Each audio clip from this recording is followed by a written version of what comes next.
Hey guys, it's Queer Gremlin, and today I'm officially 7 months on testosterone.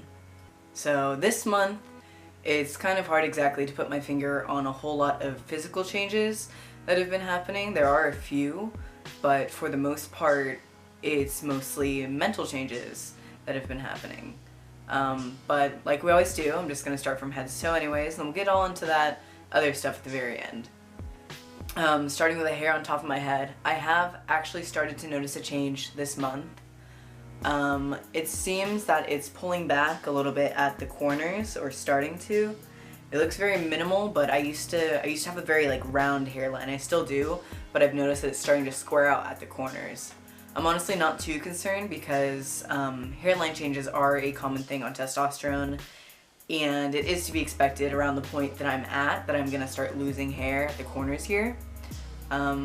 But hopefully it doesn't just keep going and I don't just go bald, but only time will tell. My dad seems to have a pretty good head of hair. My mom's brothers seem to have a pretty good head of hair, so I'm not too worried about it. Moving down to my face, my eyebrows. I actually looked at a picture recently of me about a month on T to about, now. And my eyebrows have gotten a lot thicker, they're a lot darker. It honestly, when I look in the mirror, it makes me think I have them filled in with makeup, because they are so much darker than they used to be. Facial hair this month, again, is still chugging along. My little mustache hairs have kind of remained the same. A couple of them are getting a little darker and a little thicker, but overall the amount is the same. However, my chin hair is really starting to take off. There's a lot of brand new baby hairs that are still growing in. So I've been thinking about starting minoxidil just to see what would happen, but at the same time, where I work, I need to be clean shaven, and so I feel as though it's kind of like an inconvenience more so to be on minoxidil right now. And I think it'll be kind of cool just to see what I can do naturally with hormones, and just kind of see what my genetics have in store for me.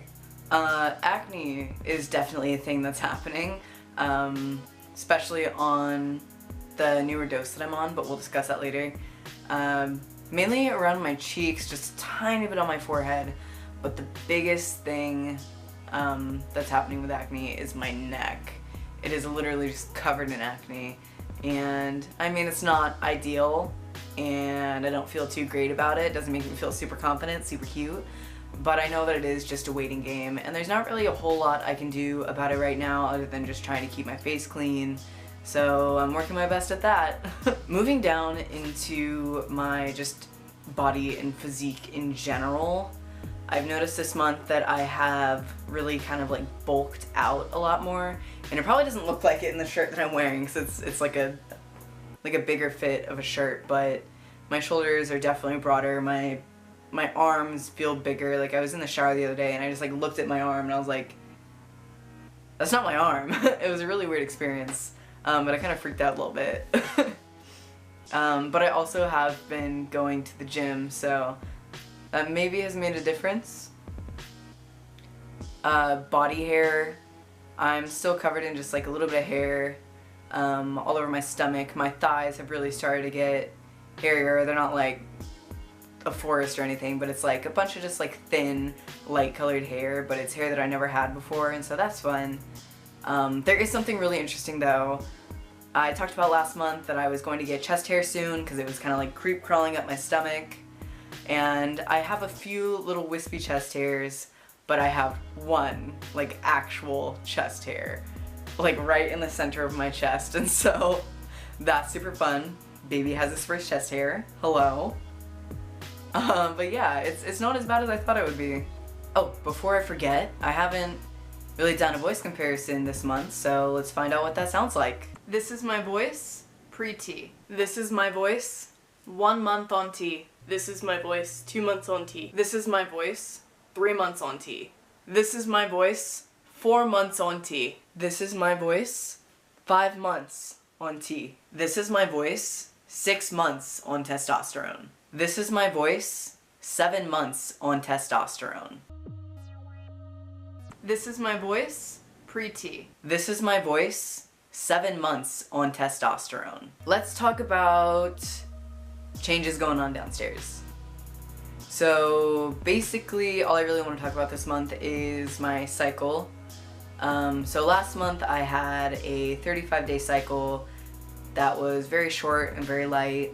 However, this month I thought I wasn't going to get it because last month was very irregular for me. And I ended up going 45 days in this cycle, and it was still very light and very short, and so that was nice, but hopefully next time around I won't get it. I'm just waiting for the time where it's just like done. Because it is something that is very stressful for me, and I hate having to deal with it because it's like a constant reminder all day for a couple days that I'm in the wrong body. Lastly, I wanted to update you guys on kind of some happenings going on in my life that have affected my mental health and things like that, because I feel like that is the biggest part of everything that has been going on this month. So I went to the doctors for what was supposed to be my 6-month kind of check-in, and I got my testosterone levels and estrogen levels back, and my testosterone levels definitely had a big jump. My estrogen definitely was a lot lower than it was. However, it still was not in the range that they were expecting it to be. And when you go in at my endocrinologist, there's kind of like a little thing that you can fill out, basically like assessing you and like how you feel and everything. And one of the questions is, do you feel like your health is being taken seriously? And I was a little bit savage on that, and I said no. And that kind of finally opened up the conversation about increasing my dose, because I have felt for a very long time that my dose is very low and I'm not having the results that I want to have in the amount of time that I want to have. And I know that testosterone is a long game to play and you need to be patient, but my results are very minimal compared to what they could be on a normal starting dose. And so what happened is my endocrinologist decided to bump me up a pretty decent amount. So the first 3 months I was on 0.1 cc's. The months 3 through 6 I was on 0.2 cc, and right now I'm sitting at 0.3 cc, which is closer to a normal 0.5 dose, but still not quite there. However, my endocrinologist did say that instead of me having to wait the full 3 months to come in to talk about upping my dose, to go get my labs done at 6 weeks and find out what my levels are at, and once those are in, I can call her and she can up my dose over the phone, hopefully to 0.4. So I've only been on the new dose of 0.3 for about 2 weeks, and so I haven't noticed anything too much different, but it definitely feels good to feel like I'm being listened to and feel like my health is being taken seriously, not just physically, but my mental health as well is being taken into consideration. And I feel like for the first time in 6 months, I'm not being given the runaround and I'm being listened to and heard. And so that definitely was a really good feeling to have. Coincidentally, on the same day, I actually went in to an LGBT center in my area that had a legal clinic for name and gender marker change, and so I got all the paperwork for that filled out, and I was waiting on an affidavit from my doctors pretty much saying that I have undergone sufficient treatment in order to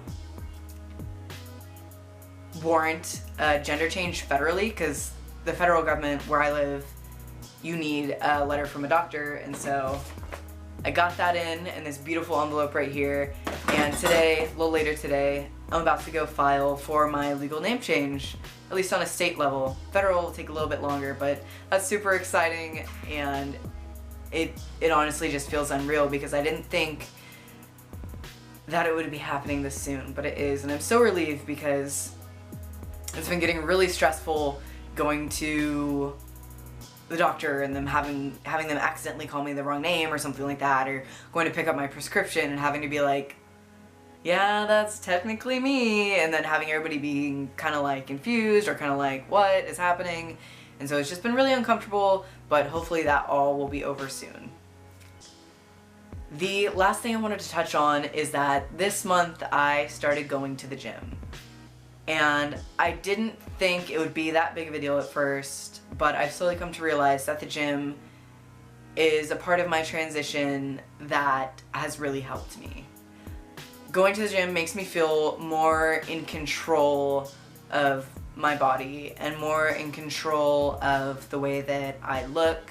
It makes me feel like I'm doing something to progress myself along in my transition, if that makes sense. There's only so much that testosterone can do for you, and only so much that testosterone can do for your physique and your body and the way that it looks.